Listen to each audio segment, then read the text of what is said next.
A very good morning to all.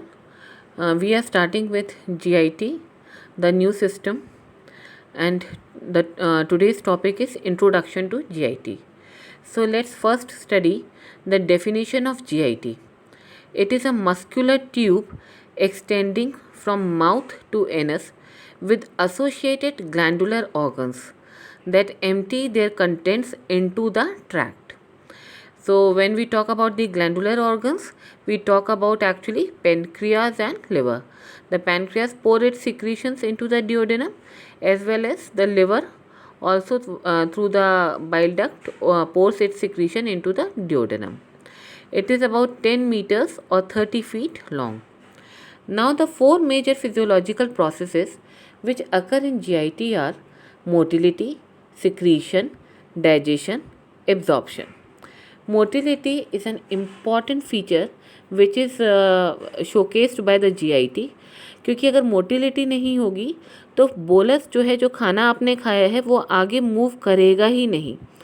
दूसरी चीज़, GIT का हर part motility show करता है. ईसोफेगस शो करता है, स्टमक करता है, small intestine and large intestine. So the bolus through the peristaltic movements keep on moving forward. और दूसरा चीज़ है कि जो सिक्रीशंस हैं, डाइजेस्टिव जूसेस जो सिक्रीट होते हैं, वो इस मोटिलिटी की वजह से उनमें वेल मिक्सिंग हो जाती है. Then comes the secretion. Now the GIT has many glands like pancreas, like liver, and they produce their digestive juices and they pour into the intestine. The stomach also produces the gastric juice, and the saliva also produces the salivary juice.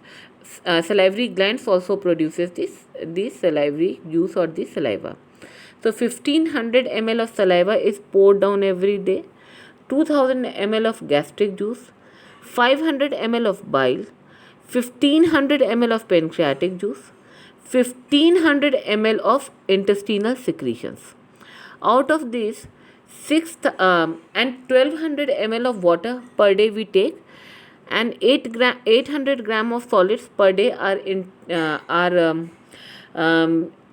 taken as intake in the during the meals. इसमें से total secretions में से 6700 ml blood में small intestine में absorb हो जाता है, और बाकी का लार्ज इंटेस्टीन में 1400 ml एब्जॉर्ब हो जाता है, और फीसिस में 100 ml ऑफ जो फ्लूइड होता है वो एक्सक्रीट होता है with 50 gram of solids. Then comes the digestion. The digestion is being done by these digestive juices. The motility of the GIT also helps in this. And then comes the important process, that is absorption. The food is present in the lumen of GIT. The wall of the intestine has blood vessels.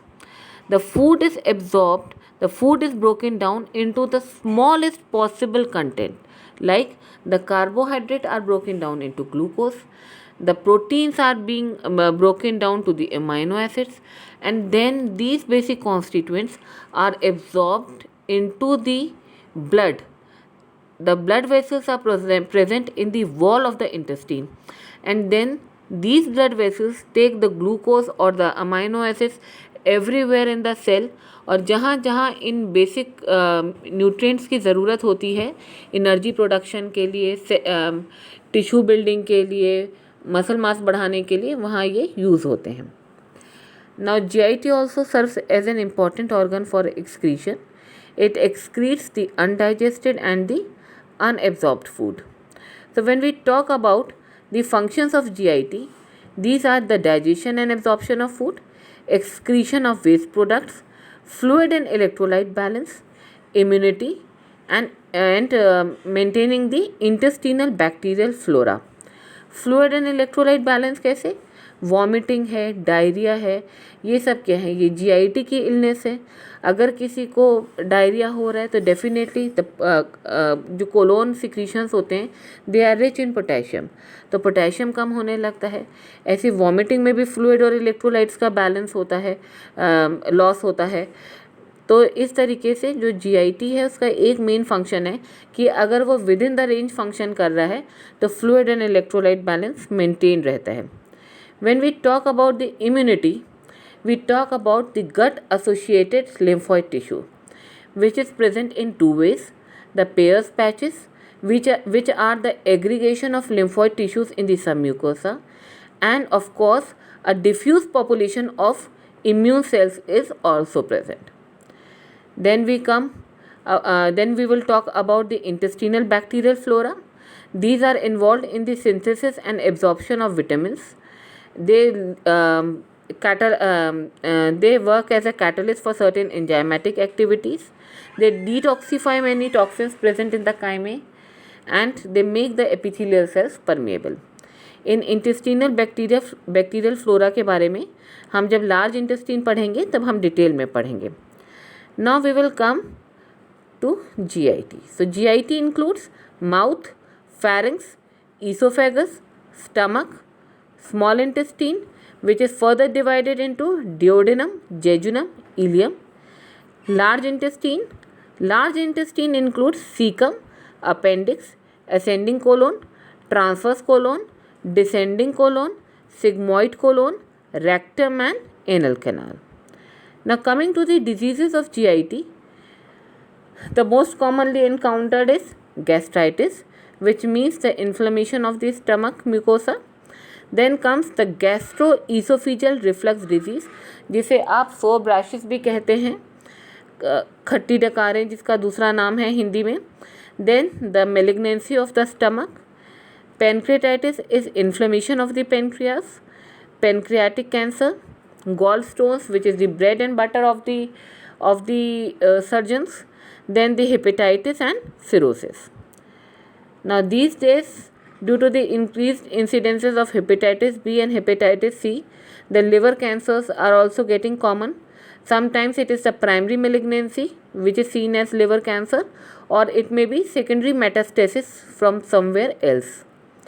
Then comes the ascites. Ascites is accumulation of fluid in the abdominal cavity. Intestinal obstruction is कोई tumour हो गया, कोई structure बन गया और intestine का जो lumen है वो बीच बीच में ब्लॉक हो गया. Then comes the ulcerative colitis and Crohn's disease. These are inflammatory bowel disease. Colitis से नाम से ही पता चल रहा है कि अल्सर्स हैं और इन्फ्लेमेशन है कोलोन का. And same way Crohn's is also the inflammatory bowel disease. Then appendicitis is inflammation of the appendix. Now you can see this diagram showing you the oral cavity, and then the esophagus, the stomach, the pancreas hidden, which is shown with the light green color, the liver, the gallbladder, the small intestines in the center, and the green color large intestine. Then I'll show you another diagram. You can very well see it here. This is the esophagus. It is opening into the stomach. Retroperitoneal जो dotted आपको दिखा रहे हैं वो pancreas है क्योंकि वो stomach के पीछे है. Then they are showing you the liver. Liver के पीछे गॉल ब्लैडर है, इसीलिए इन्होंने डॉटेड दिखाया है. Then stomach is opening into the duodenum into the jejunum and jejunum into the ileum. And then ileum is opening near the appendix. यहाँ एक valve present होता है, इलियोसिकल वॉल्व. ये जो यहाँ वॉर्म लाइक स्ट्रक्चर दिख रहा है वो अपेंडिक्स है. Then caecum, a bag like structure, ascending colon, transverse colon, descending colon, sigmoid colon, rectum and anus. This is another diagram. I hope it is clear now. You can see the gall bladder underneath the liver, the pancreas hiding behind the stomach. Then you can see the large intestine and the small intestine. I'll show you certain pictures also. We'll come to this afterwards. This is the esophagus. You can see the pic, the real endoscopic view of esophagus. Then this is esophagitis. जो gastroesophageal reflux diseases होती हैं या gastritis होता है जिसमें लगातार acid का reflux होता रहता है, तो this is inflammation of the oesophagus. Then will go down. This is the stomach, you can see. The esophagus is opening into the stomach with the lower esophageal sphincter. Then you can see the rugae is present in the stomach, and with the help of pyloric sphincter, it is opening into the duodenum. Then this is a resected part of small intestine, you can see. Now here, let me show you. This is the real life picture. ये हमारे OT की ही pic है, where you can see the small intestine and the large intestine together in one frame. Now how will you identify the small intestine and large intestine? Look, I am enlarging the view. और इसमें ये वाला जो अब आपकी screen पे है, can you see a longitudinal band here? Then can you see the hostrations present here? And can you see the fat which is adjoining to this flat longitudinal line? तो ये सारे आइडेंटिफिकेशन फीचर्स होते हैं taenia coli और हॉस्ट्रेशंस और ये fat adjoin to it. और ये आप नीचे की तरफ देखिए लार्ज इंटेस्टीन में, जहाँ ये आपको प्लास्टिक का पाइप ये ट्यूब दिख रही है, इसके नीचे आप लार्ज इंटेस्टीन के नीचे वाले पार्ट में कैन यू सी छोटे छोटे आर्चिस की तरह आपको दिखाई दे रहे हैं. These are the fat. So these are the three features with the help of which you identify the large intestine intestine. ये आपको एनाटमी में भी पढ़ाया होगा. And these one are the small intestine. So both large and small intestine you can see in one frame. Then this is another picture which is showing you small intestine. ये omentum है और आपको small intestine दिखाई दे रही है. Then this is a picture taken from the net which is showing a diseased small intestine, resected part है. Then I want to show you something else also. हाँ, this is a small baby which was operated here for ischemic small intestine. Can you see? The color has gone down. जो healthy color होता है intestine का, वो आपने अभी पीछे देखा था. Look how bright it is, and then you can compare the color here. Then I'll show you one more picture. This is जो सर्जन ने अपने हाथ में पकड़ी हुई है, that is gangrenous small intestine. Look how much discoloured ना, black हो गई है, गैंग्रीन हो गया है. तो इसमें रिसेक्ट करेंगे ये. और जो उससे पहले का सेगमेंट है वो आपको डिसकलर्ड दिख रहा है ना, हल्का ब्लूइश दिख रहा है. इट इज़ बिकॉज यहाँ भी इस्चीमिया होना शुरू हो गया था, उस सेगमेंट में ज़्यादा हो गया तो वो गैंग्रीनस हो गई. उससे पहले भी ये इस्चीमिया हो गया था. Then this is another picture. Look, I am enlarging this pic. Can you see a small hole here? ये बिल्कुल स्लाइड के सेंटर में देखो, क्योंकि मेरे पास दिखाने के लिए वो इंडिकेटर नहीं है जो ब्लिंक करता रहता है, because I am taking the lecture on the mobile. पर ये आप सेंटर में बिल्कुल देखो तो एक छोटी सी चीज़ बाहर पॉप करती हुई दिख रही है और एक होल दिखाई दे रहा है. This is duodenal perforation. And इसको रिपेयर करने के लिए ये सर्जरी करी जा रही है. तो again it is this is small intestine, you can C with a duodenal perforation. मैं इसको मिनिमाइज़ कर रही हूँ ताकि रिजोल्यूशन बेटर हो सके.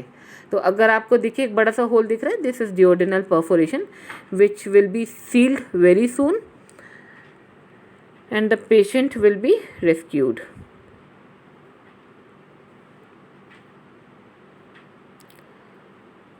Then this is appendix. Can you see? ये सर्जन ने अपेंडिसाइटिस के जो है अपेंडिसेक्टमी करी थी और अपेंडिसेक्टमी के बाद ये निकाली है. So this is appendix. Again this is another picture which is showing you appendix. ये सब आपकी सुभारती की ओटी की पिक्स हैं. दिस इज़ यू नो अब pic taken from the net which is showing you various kind of diseases which can be found in the colon. Now this is one more pic which is showing you a resected colon. And again this is the colon These are the two pics which you can see on the screen. एक है which is showing the pathological growth and this is the colon with the fungating growth. वो बाहर की तरफ निकल के आ गया है. So with this we are done with the images. Now let's go to the text. So we'll start with the mouth.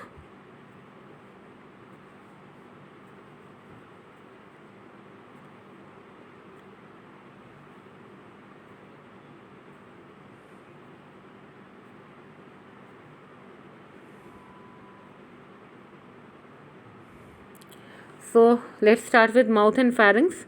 Mouth is an external opening. You all know that you eat your food from your mouth, you drink from it.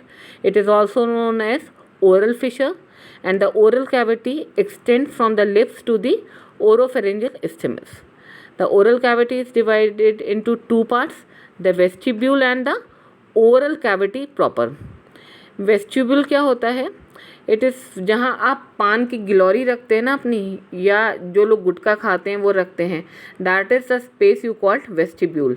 It is the space between the lips and the cheeks externally and the gums and teeth internally.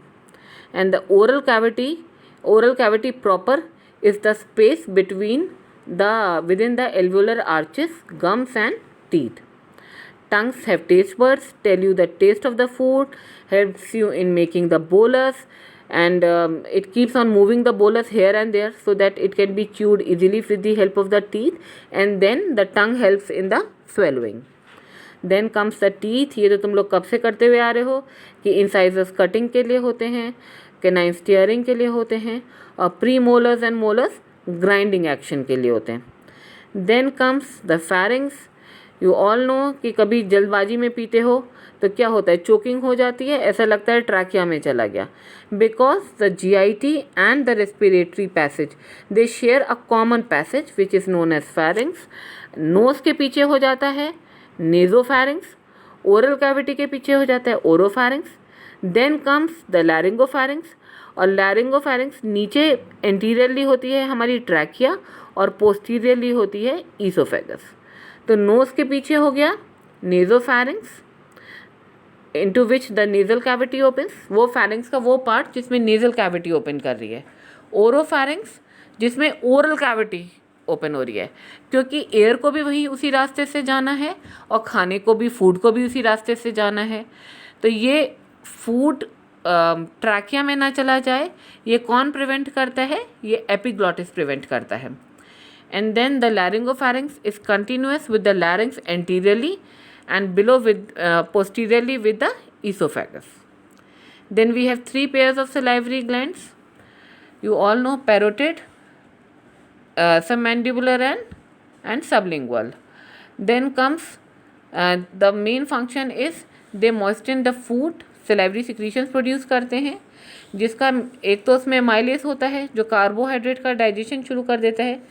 Then they have mucus which lubricates the bolus and thus they help in the moistening the food, lubricating it and digesting it. Then comes the esophagus which is a hollow muscular tube. ये कोई भी digestive juice नहीं produce करती है, 25 centimetre long होती है, moves food to the stomach by a peristaltic wave. It lubricates the food. The only secretions produced here are the mucus.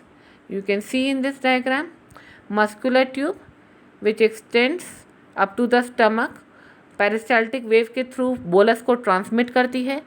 Bolus friction ना कर दे, इंजरी ना कर दे ईसोफेगस में, इसलिए म्यूकस प्रोड्यूस करती है. इसके अलावा कोई डाइजेस्टिव जूस ईसोफेगस में प्रोड्यूस नहीं होता. These were the real time pictures which we have already seen. Then comes the stomach. Stomach is a hollow muscular bag which is connected to the esophagus up and pours its secretions into the duodenum with the help of pyloric sphincter. The main function is storage. It produces chyme. जब खाना oesophagus से आया तो ये 3 से 4 घंटे के लिए स्टोर करता है, उस पर अपने गैस्ट्रिक सिक्रीशंस पोर करता है, प्रोटीन्स का डाइजेशन करता है और खाने को टूथपेस्ट लाइक कंसिस्टेंसी में बोलस को कन्वर्ट कर देता है, and then it empties its food by its motility, gastric motility, into the duodenum. Main secretions जो स्टमक के होते हैं वो HCl, pepsin and mucus.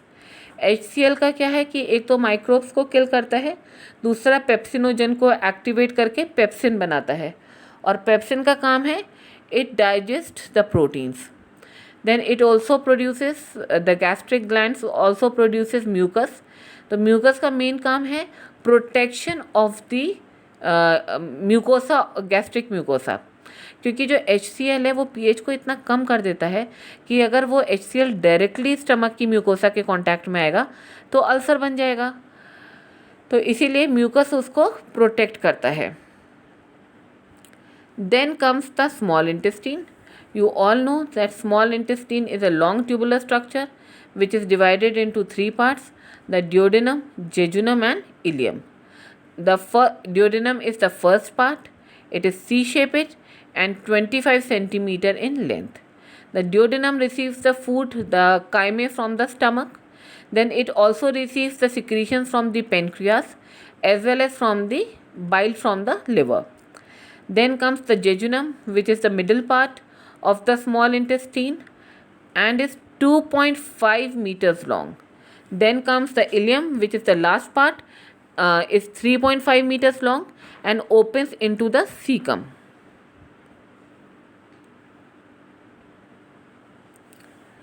So the function, main function इसका है डाइजेशन और absorption.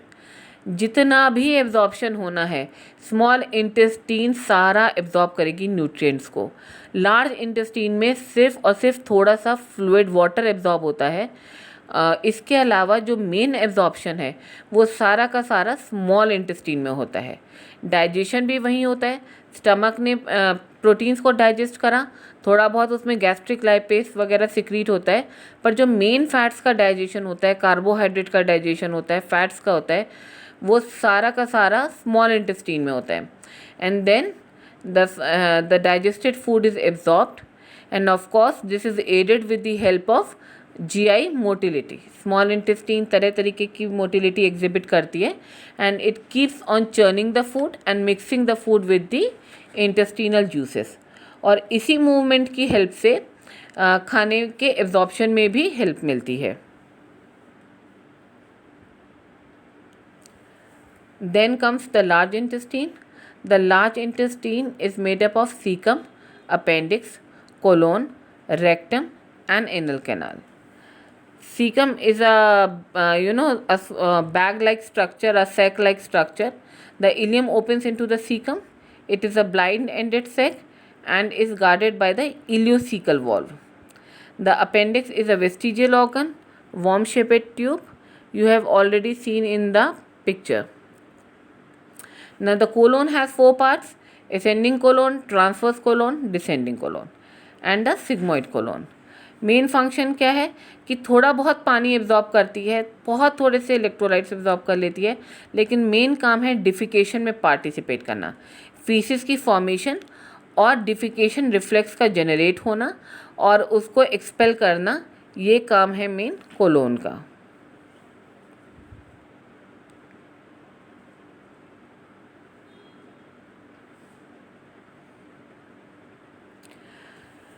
Now we divide the colon into two, right colon and left colon.